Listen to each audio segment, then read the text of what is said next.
Now, Christopher Columbus would go from one place to the other. He thought Cuba was Japan. He was sent to the East Indies. He ended up in the West Indies. He told his sailors to sign the fact that he was in the West Indies. And if he didn't sign, he wanted to cut their tongue out. Van Sedem had done some pretty good chapter on this, and they came before Columbus.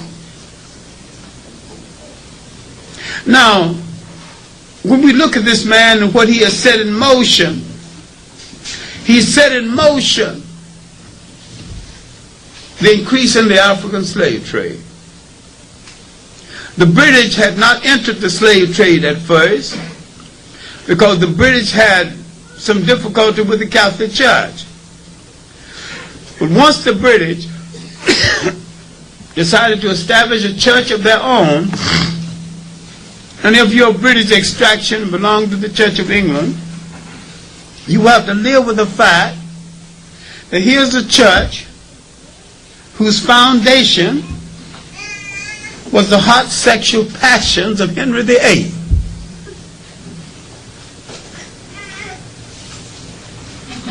Anybody want to prove otherwise, I hear them.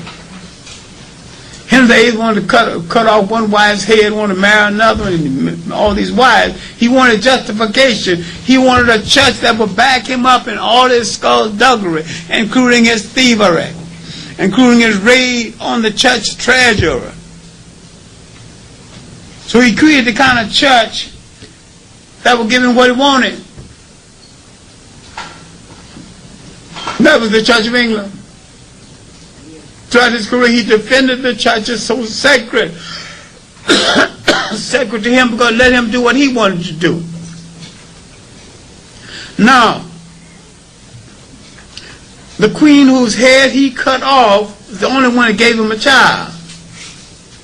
That child was Elizabeth I. Someone told her, the alleged Virgin Queen of England.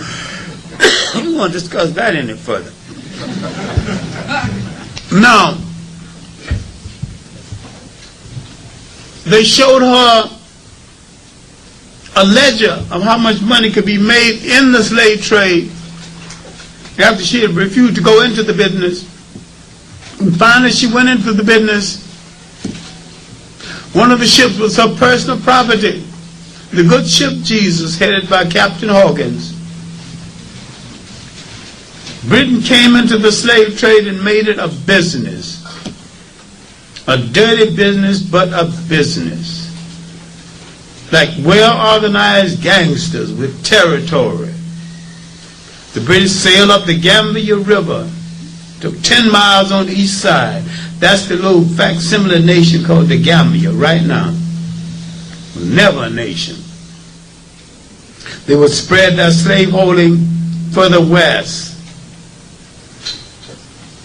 They would push the Portuguese out of West Africa. They would push the Spaniards out. They would have a command position. The French would come into West Africa. After the rationale for the entry was found for them by an old holy devil called Cardinal Richelieu. But to read your Catholic literature. Now, if you want to find some literature, some religious literature defending slavery, I don't know where you're going to go. Inasmuch as the defense of slavery on the part of the Muslim is vicious and tragic.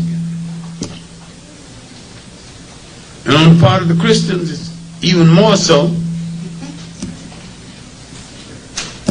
Now, where you going to search for a pure religion?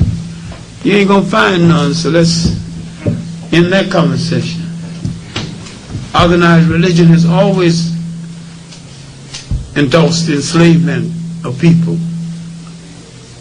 Now, what about the world Christopher Columbus set in motion? He set in motion Western racism. He set in motion the colonization, not only of history, but the information about history. All of the fight over curriculum was set in motion because Christopher Columbus and people set in motion a concept of divine white right, a manifest destiny. The assumption that the people of Europe had rights over other people.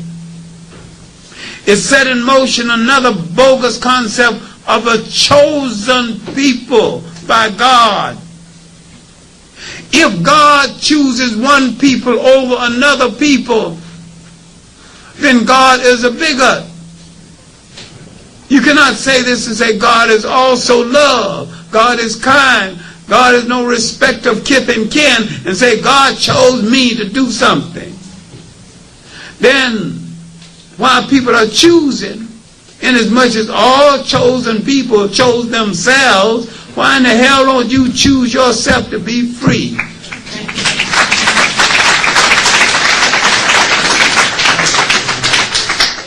Why won't you make a choice and say that we are too proud to live in slums?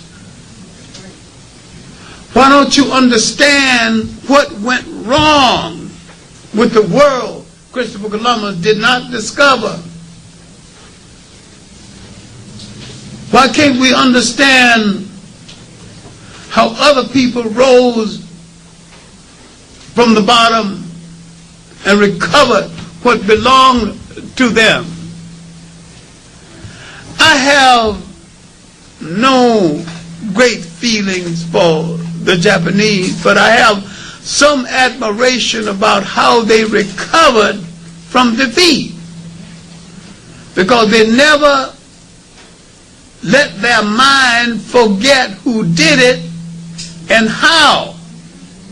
And they knew, without shouting, without holding a single mass meeting, that if you're going to throw 2 atomic bombs and you're at war with 2 different people, why throw 2 on me instead of 1 on one side and 1 on the other side? They threw 2 on you because you were not white. And they imprisoned your people because you were not white. So now they refuse to let their enemy take away from them their self-confidence and their idea of God as they conceived him to be. And if you can hold on to that, you can recover from almost anything. Now let's end by saying what we could have done to recover from the disaster of the world Christopher Columbus did not discover. Doing the concept of a Caribbean Federation, the first thing we could have done or should have done was to unify all of those islands and have a common defense force. Therefore, there would have been no Grenada, there would have been no Panama invasion, there would have been a common currency, a common defense force, an economic union. What one can produce, the other one could produce. A common tax structure. Put them all together, then what have you got geographically? Look at all the territory you got. Once you put them together into a common unity and a common parliament. Now you have a local parliament. Now, let me show you what I'm talking about now. Every state in the United States has its own House of Representatives and local representation. And yet every state in the United States had representation in Washington. So this does, having a common parliament for all of the Caribbean islands does not keep them from having local things specifically to take care of local situations. But a common parliament to take care of island-wide situations. We have not dealt with a contradiction. The concept of Pan-Africanism was created by 3 Trinidadians: George Padmore, C.L.R. James, H. Sylvester Williams. Why is it that they never could unify Trinidad or Single Island? Why is it that of the 3, not a single one of them ever found a long-lasting unity with a black woman? This is delicate talk now. You talk naturally and you expect it to live it. Live some of it.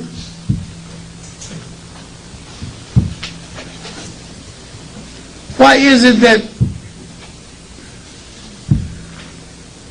no one sat down and figured out a judicial system